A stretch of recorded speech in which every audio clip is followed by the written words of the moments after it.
Professor doctor Mohammad ইউনূসের উপর লিখিত doctor Mohammad Yunus কবিতা পড়ছি। আমি মোহাম্মদ আবুল কাশেম, আমার স্বরচিত কবিতা ডক্টর মোহাম্মদ ইউনূস। তোমার তেজদীপ্ত কণ্ঠে বিশ্ববাসীর কল্যাণের ব্যাকুলতা আনিয়া দিয়েছে, আনিয়া দিবে মানুষের অর্থনৈতিক স্বাধীনতা। তুমি হাজার বছরের শ্রেষ্ঠ সন্তানে বিশ্বের বুকে, তোমার সংগ্রামী চেতনায় বিশ্বকে মরতে হচ্ছে না, হবে না আর্থিক পরাধীনতায় দুকে দুকে।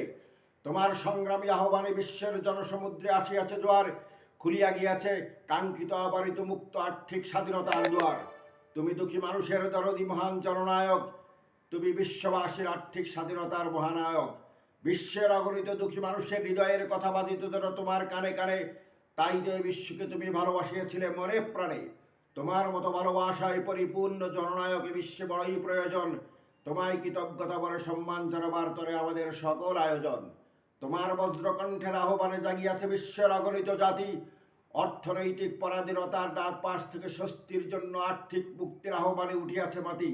তুমি বিশ্ববাসীর জন্য নিরাশায় আসার আলো, তোমার ভালোবাসার প্রতিদানে অচিরেই কেটে যাবে আর্থিক বৈষম্যের আধার কালো। তুমি বিশ্ব দরবারে পরিচিতিতে অগ্রগামী অগ্রজ, তুমি আমাদের প্রিয় শান্তিতে নোবেল বিজয়ী প্রফেসর ডক্টর মোহাম্মদ ইউনূস।